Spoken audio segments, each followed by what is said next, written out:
अस्सलाम वालेकुम नाज़रीन, उम्मीद है आप सब लोग खैरियत से होंगे। मैं हूं आपका मेज़बान जाजिब और आप सबको खुशामदीद। आज हम लोग जिस गाड़ी का रिव्यू करेंगे, इसको अगर देखा जाए तो हमारे जितने भी सिविक लवर्स हैं और जितने भी सिविक यूज़र्स हैं तो उन सब के दिल के बहुत करीब ये गाड़ी है। और कहीं ना कहीं जो भी सिविक लवर है उसकी जो पहली पसंद है या पहली मोहब्बत जो है वो ये गाड़ी है। तो हम लोग आज जो रिव्यू कर रहे हैं वो the one and only Honda Civic Reborn 8th generation which is an iconic car of Honda। और अभी हम आज इसका रिव्यू करेंगे। तो रिव्यू स्टार्ट करने से पहले मेरे चैनल को सब्सक्राइब कीजिए, वीडियोस को लाइक एंड शेयर कीजिए और अपनी कीमती राय से आप मुझे आगाह कर सकते हैं कमेंट सेक्शन में। और मुझे इंस्टाग्राम पे और फेसबुक पे भी आप फॉलो कर सकते हैं और वहाँ पे मुझे फॉलो करना मत भूलिएगा। तो आइए रिव्यू को स्टार्ट करते हैं।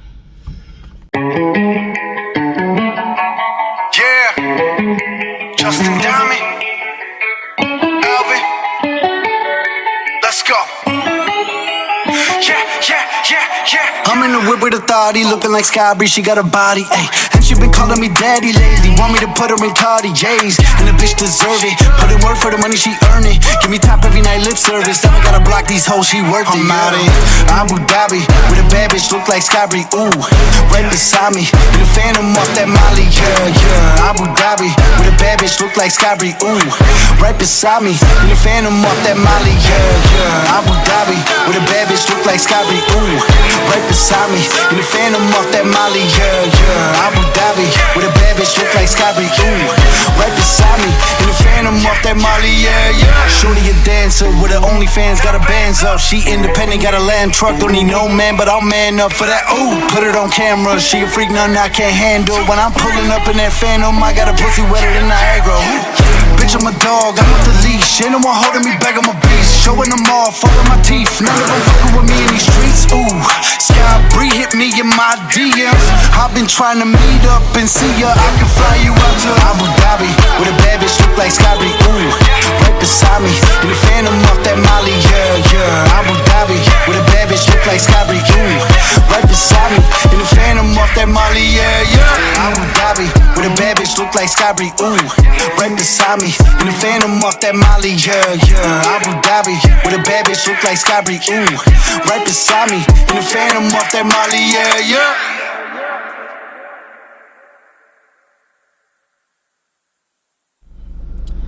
होंडा सिविक रिबॉर्न जो है ये सिविक की 8th जनरेशन है जो कि 2005 के बिल्कुल लास्ट के अंदर लॉन्च की गई थी वर्ल्ड वाइड। और 2011 तक इंटरनेशनली आपको वेरिएंट मिलता रहा, जबकि पाकिस्तान के अंदर इस जनरेशन आपको 2012 के अंदर भी मिलती रही है।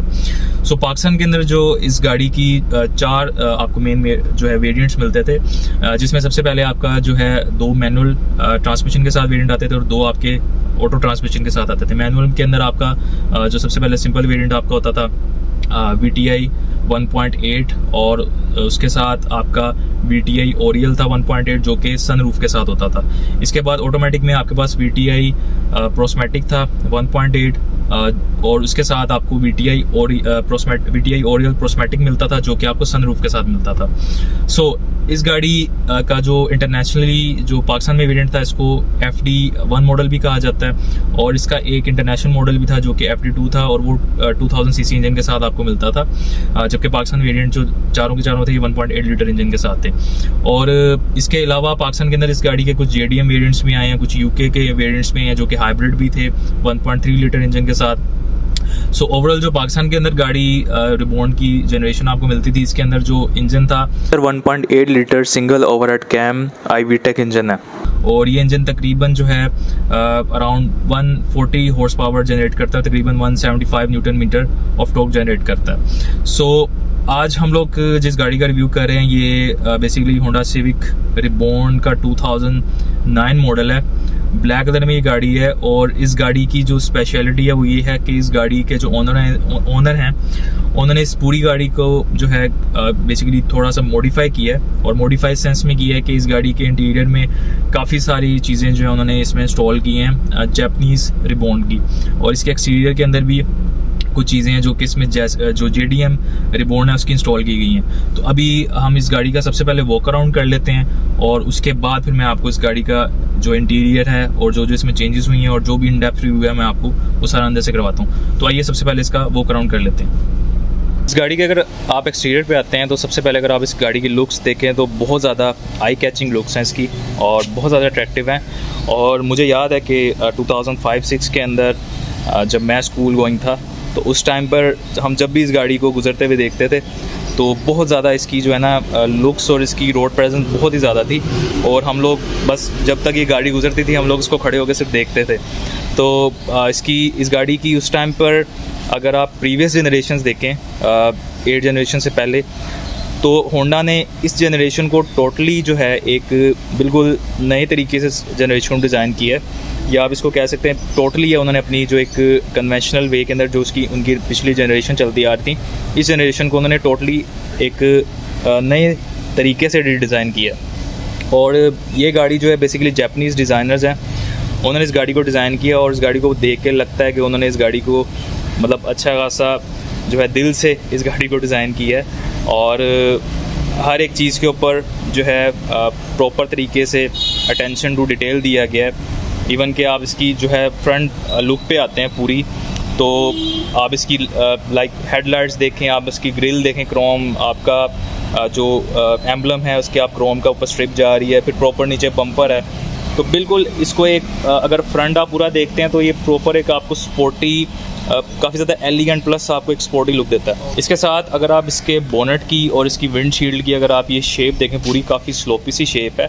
और ओवरऑल जो इस गाड़ी के एरोडायनामिक्स हैं उनको भी बहुत ज़्यादा फोकस किया गया है। इसके साथ इसके डोर्स के ऊपर आपको ओल्ड स्कूल जो है वो मोल्डिंग्स, डोर मोल्डिंग्स मिल जाती हैं, जो कि इस गाड़ी के अंदर इनको भी काफ़ी ज़्यादा फोकस किया गया है। इससे पहले जो हैं जितनी भी गाड़ियां थी जो पहले आती होती थी उनके अंदर ये साइड मोल्डिंग्स हुआ करती थी, जो कि गाड़ी को जो डोर्स होते हैं उनको जो है डैमेज होने से या उनको डेंट वगैरह से बचाती थी। लेकिन आजकल जो है इस चीज़ को फोकस नहीं किया जाता। आजकल जितनी भी गाड़ियाँ हैं उनके डोर्स वगैरह यहाँ से प्लेन होते हैं। इसके अलावा इसकी अगर आप करैक्टर लाइन देखें तो बिल्कुल यहाँ पे एक ऊपर इसके लाइट्स और फेंडर से शुरू होकर और ये पूरी एक इसकी लाइट से बिल्कुल एक करैक्टर लाइन जा रही है एंड तक।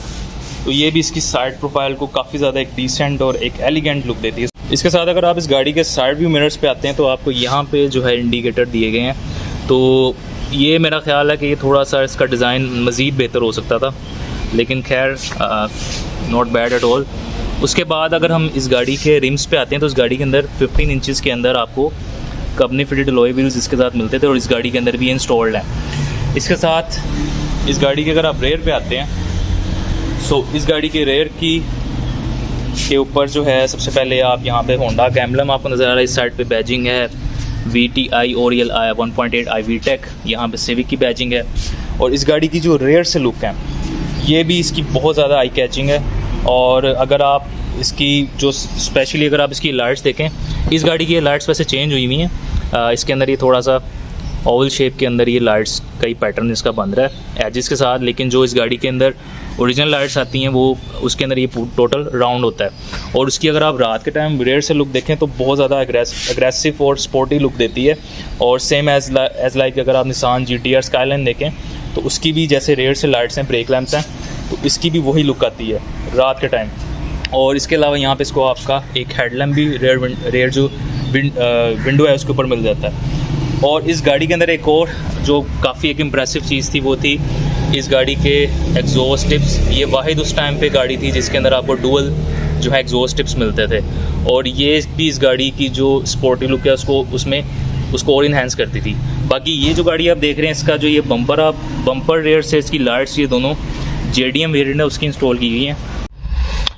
ये इस गाड़ी की है और इस गाड़ी के अंदर आपको इमोबिलाइज़र की मिलती थी, लेकिन इसके अंदर आपको कोई पुश स्टार्ट का बटन वगैरह नहीं मिलता, कि की से ही आपको इसको स्टार्ट करना पड़ता है। तो अभी मैं आपको इस गाड़ी का स्टार्टअप दिखाता हूँ। ये इस गाड़ी का स्टार्टअप है। इस गाड़ी का अगर आप स्टीयरिंग व्हील देखें तो काफ़ी कॉम्पैक्ट साइज़ का स्टीयरिंग व्हील है और इस गाड़ी के अंदर ये JDM वेरिएंट का इंस्टॉल हुआ है 2 स्पोक और इसके अंदर मल्टीमीडिया कंट्रोल्स भी हैं, वॉल्यूम और क्रूज़ कंट्रोल। वैसे जो इस पाकिस्तानी वेरिएंट है इसके अंदर आपको 3 स्पोक स्टीयरिंग व्हील मिलता है, उस पर कंट्रोल्स आपको कोई नहीं मिलते। और इस गाड़ी का जो ड्राइविंग पोजीशन है थोड़ी सी लो है और जिसकी वजह से अगर आप इसको ड्राइव करें गाड़ी को तो आपको एक मतलब सही आपको एक स्पोर्ट्स कार वाली फील आती है। और जिस टाइम पे गाड़ी पाकिस्तान की मार्केट में आई थी उस टाइम पे जो इसके अंदर बैठते ही जो आपको फील आती है, अगर आप किसी कन्वेंशनल गाड़ी से नॉर्मल किसी भी गाड़ी से उतर के जब आप इस गाड़ी में बैठते थे तो आपको बिल्कुल जो है एक अलग सी एक फ़ील आती थी, जैसे आपकी जो है समझें दुनिया चेंज हो गई हो। और मतलब इस ओवरऑल इस गाड़ी का अगर आप डिज़ाइन देखें, इंटीरियर देखें तो बहुत ज़्यादा फ्यूचरिस्टिक था उस टाइम के हिसाब से।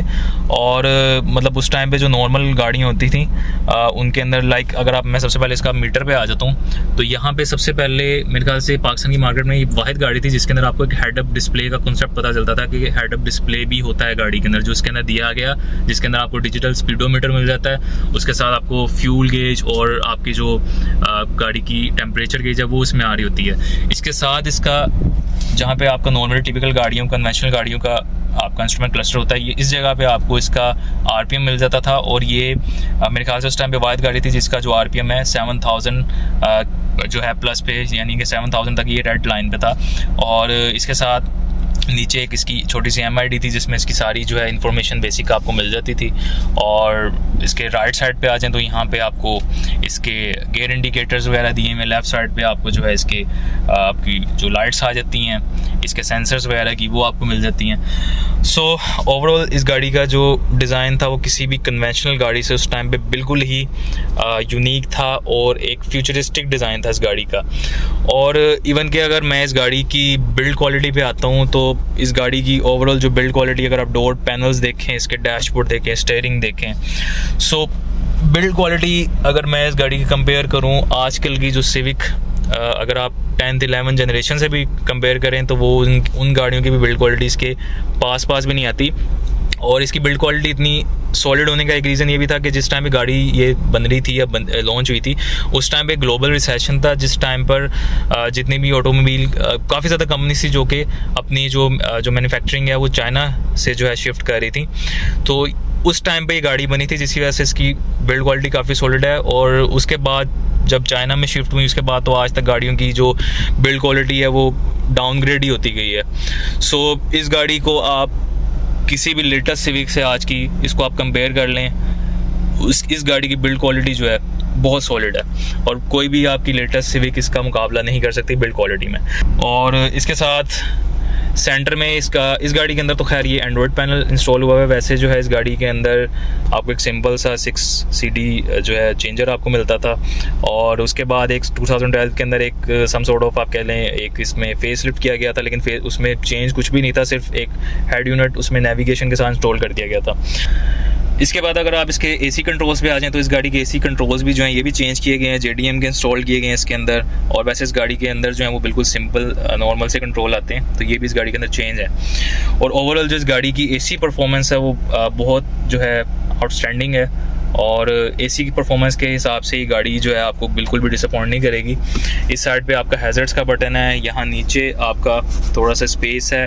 और ये सिगरेट लाइटर है क्योंकि ये गाड़ी जिस टाइम पर आई थी उस टाइम पे इतना ज़्यादा जो मैन्युफैक्चरर्स हैं वो लोगों को इतना ज़्यादा कंसर्न नहीं शो करते थे कि आप स्मोकिंग जो है वो ना करें, तो इसलिए इसमें भी सिगरेट लाइटर आपको दे दिया गया है। तो इसके बाद यहाँ पे थोड़ी सी स्पेस मिल जाती है और यहाँ पे इसका गियर लीवर है।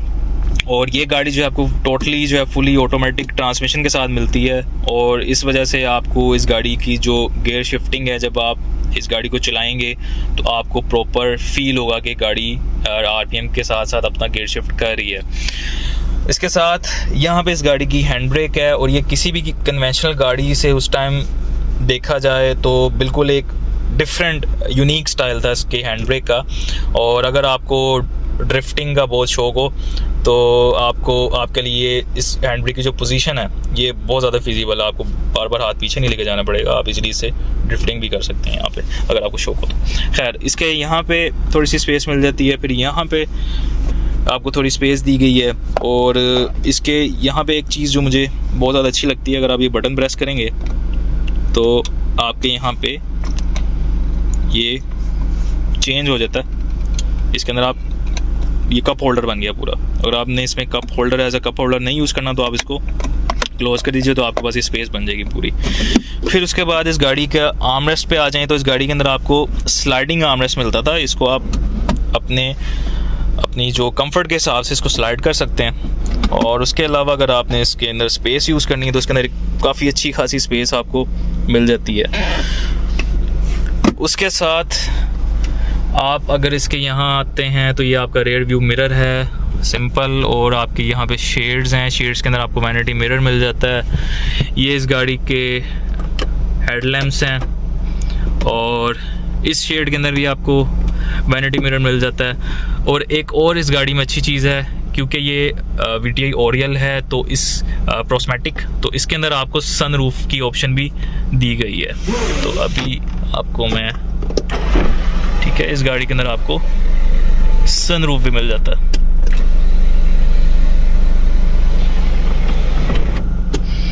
इसके अलावा इस गाड़ी की अगर आप सीटिंग कैपेसिटी पे आ जाते हैं तो सीटिंग कैपेसिटी इस गाड़ी की फ्रंट पे कोई मसला नहीं है किसी किस्म का। और इस गाड़ी की हाइट अलबत्ता थोड़ी सी कम है, तो अगर 6 फीट से ज़्यादा कोई बंदा बैठता है यहाँ पे तो लाइक अब मेरी 5'10" है, अगर कोई 6 फीट का बंदा इस पर बैठता तो शायद उसको थोड़ा सा मसला हो सकता है। और बाकी ओवरऑल लेग रूम सफिशेंट है, कोई इशू नहीं है। और मेरे हिसाब से तो खैर हेड रूम भी सफिशेंट है। उसके बाद अगर आप इस गाड़ी के रेयर पे आ जाते हैं तो इस गाड़ी की जो रेयर सीट्स हैं ये आप देख सकते हैं इसकी। अच्छा, इस गाड़ी की जो मैं रिव्यू ये कर रहा हूँ, इस गाड़ी की इंटीरियर में इसकी सीट्स भी टोटली चेंज की गई हैं। ये चीज़ मैं आपको बताना भूल गया था। वैसे ही लोकल जो पाकिस्तानी वेरिएंट है वो है, तो इसके अंदर आपको इसकी जो सीट्स हैं ये भी चेंज की गई हैं टोटल। और लोकल जो पाकिस्तानी वेरिएंट है उसके अंदर आपको रेयर सीट्स के ऊपर ये आर्मरेस्ट नहीं मिलता, तो इस गाड़ी के अंदर ये भी मिल रहा है। तो ये जो इसके ओनर है उन्होंने इस पर लगता है काफ़ी ज़्यादा मेहनत की है और अच्छे खासे पैसे भी लगाए हैं। सो रेयर सीट्स जो इस गाड़ी की ये भी बहुत ज़्यादा कंफर्टेबल हैं और ये JDM जो वेरिएंट है उसकी इंस्टॉल की गई हैं। सो इस गाड़ी के अंदर भी अगर आप मतलब हेडरूम देखें तो कोई मसला नहीं है। और लेग रूम जो है इस गाड़ी का अभी मेरे ख्याल से 6 फीट का, शायद 6 फीट से ज़्यादा लंबा बंदा होगा तो उसको यहाँ पे भी मसला आ सकता है। ये थोड़ा सा देख लें, ये गैप कम है, तो 6 फीट से ज़्यादा बंदा होगा तो शायद उसका ये टच करे इसके साथ। लेकिन ओवरऑल इस गाड़ी की जो कंफर्ट है वो बहुत अच्छी है। इस गाड़ी के अंदर जो फ्लोर है ये आपको फ्लैट मिलता है, तो इस वजह से इस गाड़ी में अगर कोई 3 बंदे अगर आप बिठाते हैं तो वो तीसरा जो बंदा यहाँ सेंटर में बैठेगा उसको कोई इतना ज़्यादा मसला नहीं होगा। ऑल्दो ये गाड़ी 4 लोगों के लिए मेरे ख्याल से मोर देन इनफ है, कंफर्टेबल है। 5 लोग भी आप इसमें बिठा सकते हैं थोड़ा बहुत, अगर आपने थोड़ा बहुत ट्रैवल करना है। सो इसके इस साइड पे आ जाते हैं तो ये आपको यहाँ पे रीडिंग लैंप्स जो हैं बैक रो पे भी मिल जाते हैं। ठीक है, ये रीडिंग लैंप्स, और इस साइड पे भी उन्होंने आपको एक लैंप दे दी है। ओके, इस गाड़ी के अंदर जो है आपको फ्रंट दरवाज़ों में 2 स्पीकर्स मिल जाते हैं और आपको यहाँ पे रेयर पे भी 2 स्पीकर्स दिए गए हैं। ओवरऑल जिस गाड़ी की साउंड क्वालिटी है वो इतनी कोई ज़्यादा खास नहीं होती, लेकिन ये गाड़ी क्योंकि JDM में कन्वर्ट की गई है तो इसकी साउंड क्वालिटी जो है वो लोकल आपकी जो वेरिएंट है उससे काफ़ी हद तक बेहतर होने वाली है। ओके, इस गाड़ी के अगर आप बूट स्पेस पे आते हैं तो इस गाड़ी के अंदर आपको 485 लीटर्स का एक ह्यूज बूट स्पेस मिल जाता है और इसके अंदर आपके कोई 3 बड़े सूटकेस जो हैं वो इजीली एडजस्ट हो सकते हैं। सो इस गाड़ी के अंदर आपको बूट स्पेस काफ़ी ह्यूज मिलता है। इस गाड़ी के अगर हम ड्राइव पे आते हैं तो इस गाड़ी के अंदर जो है आपको फ्रंट के ऊपर मैकफर्सन स्ट्रट्स मिलते हैं, रेयर के ऊपर आपके जो है डबल विशबोन सस्पेंशन है। और ये सस्पेंशन आपको नॉर्मली या तो बहुत ही कोई एक्सपेंसिव या फिर कोई आप बहुत ही कोई लग्जरी गाड़ी देखें तो उसके अंदर आपको मिलते हैं। और ऑल्दो इनकी ड्राइव काफ़ी ज़्यादा स्मूथ होती है बट इनकी जो मेंटेनेंस है वो काफ़ी ज़्यादा एक्सपेंसिव है।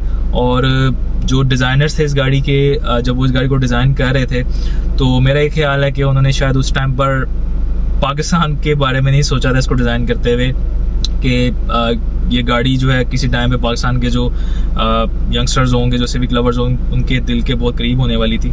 तो लेकिन इस वजह से जो इस गाड़ी की मेरा ख्याल है जो इसका मार्केट में इतनी ज़्यादा ये जो मार्केट नहीं बन नहीं पाई है इस गाड़ी की, जो भी ड्रॉबैक आए पाकिस्तान के अंदर वो सिर्फ पाकिस्तान के इन्वायरमेंट के हिसाब से है, क्योंकि गाड़ी पाकिस्तान के इन्वायरमेंट के हिसाब से डिज़ाइन नहीं थी। और ओवरऑल इस गाड़ी की ड्राइव जो है वो बहुत स्मूथ है।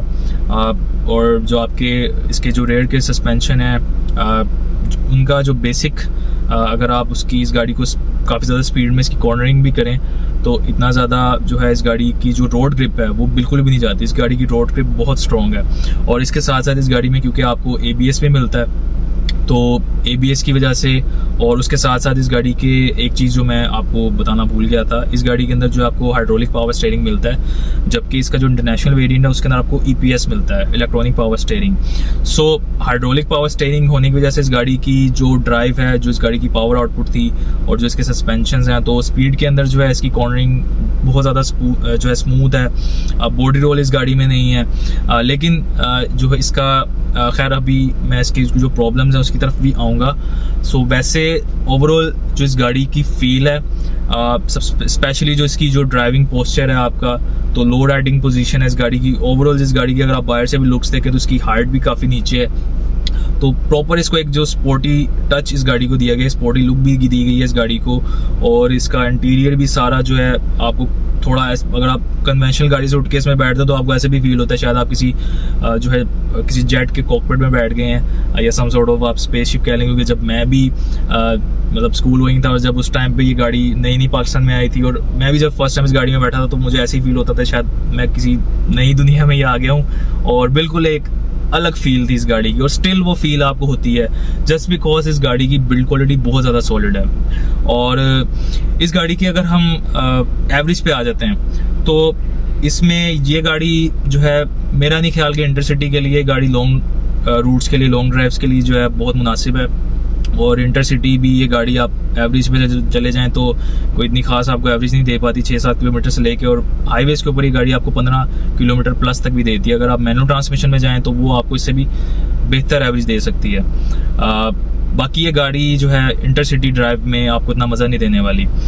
और इसके साथ अगर हम इस गाड़ी की एक और जो इशू है, अगर मैं इसके सस्पेंशन पे आता हूँ, इसके जो कंपनी फिटेड रिम्स हैं वो आपको 15 इंचेस में मिलते हैं। लेकिन नॉर्मली क्या होता है कि मैंने लोगों को देखा है वो रिम्स जो हैं वो चेंज करते हैं, उसका साइज़ बड़ा कर लेते हैं। सो उसकी वजह से इसके जो सस्पेंशन है वो टाइम से पहले ही या तो आपको मेंटेनेंस करवानी पड़ेगी या फिर आपके जो है सस्पेंशन बिल्कुल फारिग हो जाएंगे अगर आप उसका टायर का प्रोफाइल और साइज़ बड़ा करते हैं। तो ये भी एक थोड़ा सा ड्रॉबैक है। तो जिसके पास ये गाड़ी है जिसने स्टॉक रखी हुई, अच्छा इस गाड़ी का भी जिसका मैं रिव्यू कर रहा हूँ, इसके अंदर आपको अलबत्ता स्टॉक रिम्स इसमें इंस्टॉल्ड है। और ओवरऑल जिसके सस्पेंशन हैं, मैंने जो भी इसको चेक किया गाड़ी को, तो इसकी काफ़ी ज़्यादा स्मूथ है सस्पेंशन।